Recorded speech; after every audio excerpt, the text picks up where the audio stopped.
Hello everybody, this is the iPhone channel here, and as you guys know, several weeks ago the iPhone 16 and 16 Plus were released to the general public, and many of you guys who are using older phones like this are wondering, should you actually buy the iPhone 16 or should you buy the previous year's iPhone 15 Pro using Swappa or Amazon or eBay?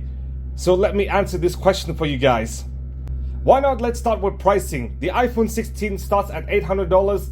The 16 Plus starts at $900, and if you want the unlocked variant, it would actually cost you $30 more. And there are actually three storage configurations: 128, 256, and 512 gigabytes. And these two phones are readily available at Apple stores, because at release day I could easily pick up one of these. Whilst for the 16 Pro and 16 Pro Max, I did have to drive to another store, not in New Hampshire but in Massachusetts, because in New Hampshire all the 16 Pro and 16 Pro Max variants ran out of stock. Even though the 15 Pro and 15 Pro Max have recently been discontinued, you can actually find one used at Swappa or eBay for, let me show you guys. Yes, in mint condition, and it actually costs less than $800. As for the 15 Pro Max, it actually costs less than $900, but actually includes double the storage. Yes, double the storage for less money. That's because the base storage configuration for the 15 Pro Max is 256 gigabytes. You could also find 16 and 16 Pluses, but they're quite limited in the used market and not much more affordable. Now, even though you could find a 128 gigabyte iPhone 15 Pro, for the 15 Pro Max, the base is 256 gigs. But both the 15 Pro and 15 Pro Max do have the 512 and 1 terabyte variant. So if you want 1 terabyte of storage for some reason, then buy the Pro, because the 16 and 16 Plus would not include 1 terabyte of storage.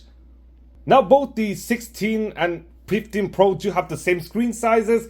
As for the 16 and 15 Pro, they both have a 6.1 inch display, whilst for the 16 Plus and 15 Pro Max, they both have a 6.7 inch display with the same pixel density, about 460 pixels per inch. But the battery is different. As with the 16 regular, it actually has a 3561 milliamp hour battery, whilst for the 16 Plus, it actually has a 4674 milliamp hour battery, which is slightly larger than that of the 15 Pro and 15 Pro Max respectively, of which the 15 Pro actually has a 3290 milliamp hour battery, whilst the 15 Pro Max has a 4441 milliamp hour battery, which is what I have. So I do think with the battery depreciation of the 15 Pro and 15 Pro Max, as well as the smaller battery, the battery would not last as long, given the fact the 16 and 16 Plus not only have like a better battery and a bigger battery, there are also less features. So you would get slightly better battery life with the 16 and 16 Plus. However, on Apple sites, the 15 Pro and 15 Pro Max ironically have a better battery life. As you can see, my maximum capacity is 91% due to battery degradation over time. Now moving on to the design. The iPhone 16 and 16 Plus, as you can see, actually does include a new camera layout, a more vertical rather than a diagonal camera layout, kind of more reminiscent of some older iPhones such as the iPhone 10, 10s, and the regular 11 and 12, whilst the iPhone 15 Pro and 15 Pro Max actually includes the triple camera layout, kind of like the 16 Pro series and every single iPhone Pro model since the iPhone 11 Pro.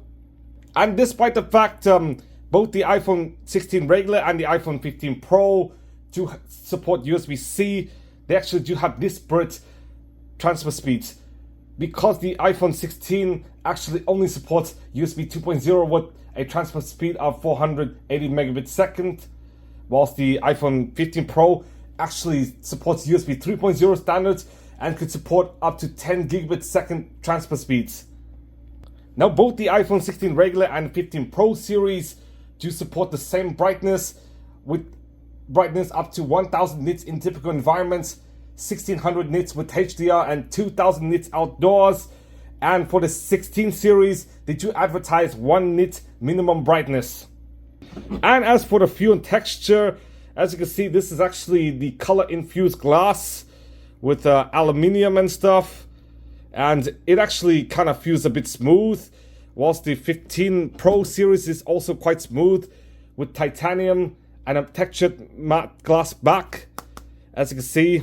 So it is quite smooth compared to the 14 Pro, which is actually more rough on the sides. But over here it is. Both do feel kind of smooth on the edges. And of course, all four phones actually do support IP68 water resistance rating, which is actually 6 meters for up to 30 minutes. And here's a new feature introduced to the regular 16, which were only limited to the 15 Pro series and not the 15. And it is actually the action button over here. Yes, the action button, which was only present on the 15 Pro and 15 Pro Max as of last year. However, despite having the action button, the regular 16 still has 60 Hz display, which is kind of shocking in today's world, given the fact you could get a $40 phone with 90 Hz, whilst the 15 Pro Max, of course, does have, you guessed it, a 120 Hz ProMotion display. And another feature the regular 16 does not have is, you guessed it, always on display, which is only available on the Pro models.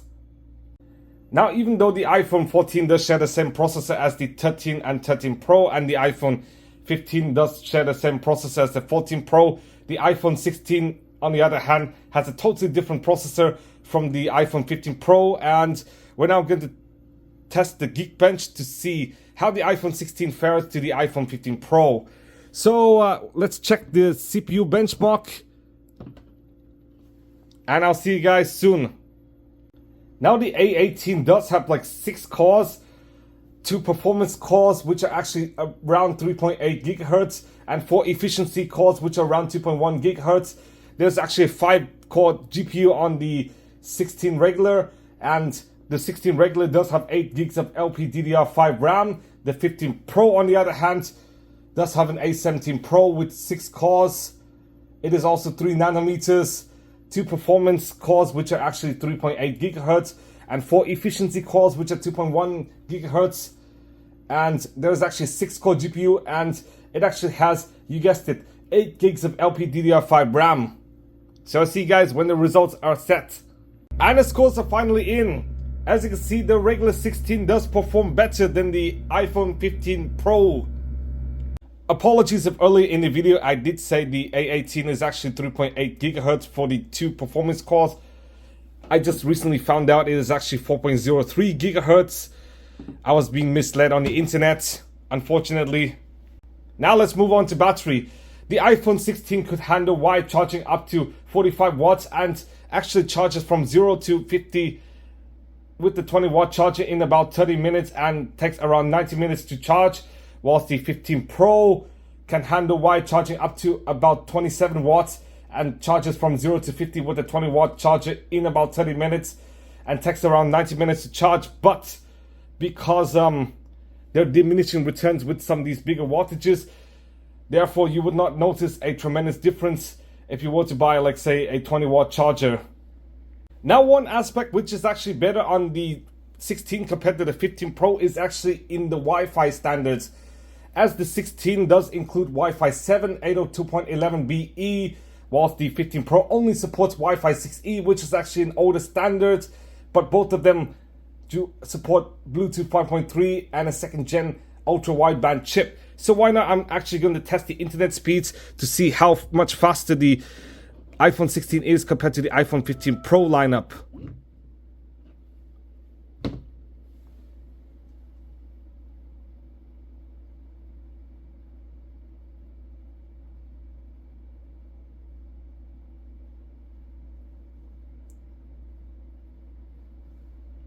And over here the results, as you can see, Wi-Fi 7 is significantly better than Wi-Fi 6E. I'm sorry if the results are a bit biased. I did try to essentially make it more fair by actually having the same settings. And as you guys know, if you were to buy any of these phones in the US, both the 16 regular and the 15 Pro only support eSIM. Now the last step is the cameras.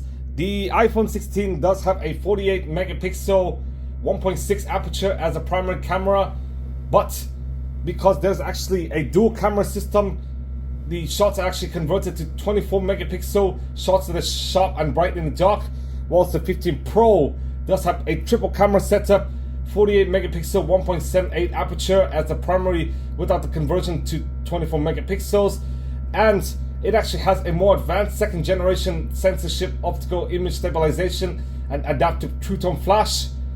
And as for optical zoom, the regular 16 and 16 Plus could only zoom like 2 times, whilst the iPhone 15 Pro could actually do optical zoom up to 5 times. And if you were to go digital zoom, the iPhone 15 Pro could actually handle 25 times zoom, whilst the iPhone 16 could only handle 10 times zoom. And for the 16, the optical 2x zoom is actually captured from the central 12 megapixel part of the sensor. And Smart HDR5 is actually included in the 16 as well as the 15, whilst the 15 Pro Max does have the 5x optical zoom from their 12 megapixel telephoto lens. As you can see, there is actually a 3 camera setup. And both the regular 16 and the 15 do have a 12 megapixel ultra wide sensor with an aperture of 2.2 and second generation portraits. And as for video recording, both do support 4K 60 frames per second HDR in both the front and back. However, the iPhone 15 Pro does have one extra feature, which is actually ProRes recording. However, the feature the iPhone 16 has that the iPhone 15 Pro does not is actually a dedicated camera button over here. So I'm not going to record. Okay guys, this is actually the new iPhone. You could actually stop the video using the dedicated camera button. And why not, let's test out the cameras. Now starting with the rear camera, the colors look a bit warmer on the 15 Pro Max compared to the regular 16. Then to the low light where there is more contrast and slightly more white balance on the 15 Pro Max. And here come the 2x optical zoom and a 2x ultra wide. And to the 5x zoom, due to the telephoto lens, the 15 Pro does look slightly sharper than that of the 16. And last off is the selfie where there is more white balance on the 15 Pro Max. Okay guys, this is actually a video sample between the two iPhones in 4K 60 frames per second. Unfortunately, I did not clean my room yet, but I'm actually going to organize better. So here's the video sample. I'm currently in my apartment now, but over here is actually a video sample.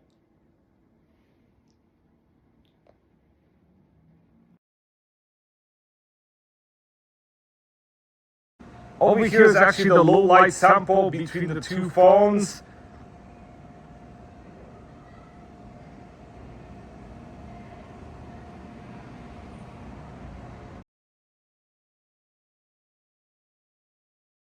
Now the very last thing I'm going to cover before going to the conclusion is going to be the size and weight.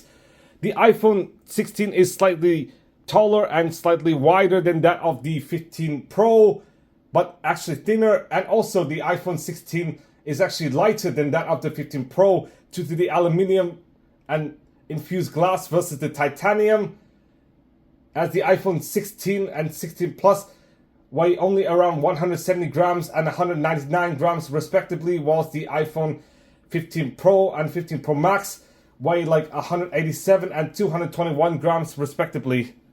Finally, here's actually a conclusion. The iPhone 16 does have a better battery, a faster processor, faster charging speeds, and faster Wi-Fi speeds, whilst the iPhone 15 Pro does have a better price tag, as you could buy a used iPhone for like a lot cheaper than the new iPhone 16 lineup. And if you want more storage, then the 15 Pro is definitely for you. There's actually a 120 Hz ProMotion and always on display if you want that feature. There's actually a better camera on the 15 Pro and faster transfer speeds, as the iPhone 15 Pro does actually support USB 3 standards, whilst the iPhone 16 only support like USB 2 standards, unfortunately, still to this day. But it is your choice. If you want to spend like maybe around like 60 to 100 more and maybe get a better battery, faster processor, faster charging speeds, and faster Wi-Fi speeds. And if those are what you care about, then choose the 16. Even if you would sacrifice on the fact there's actually a worse camera, slower transfer speeds, and 60 Hz display, you can't go wrong with any of them. It is actually your choice and your call. And if you want the new iPhone smell, then definitely go for the 16. But if you want like a better camera and stuff, then the 15 Pro should be good enough for you. Especially given the fact you could actually save a lot of money and potentially get more storage if you need that 1 terabyte storage plan. So thank you guys for watching. Please give a big thumbs up, subscribe for more videos, and I'm going to see you guys soon.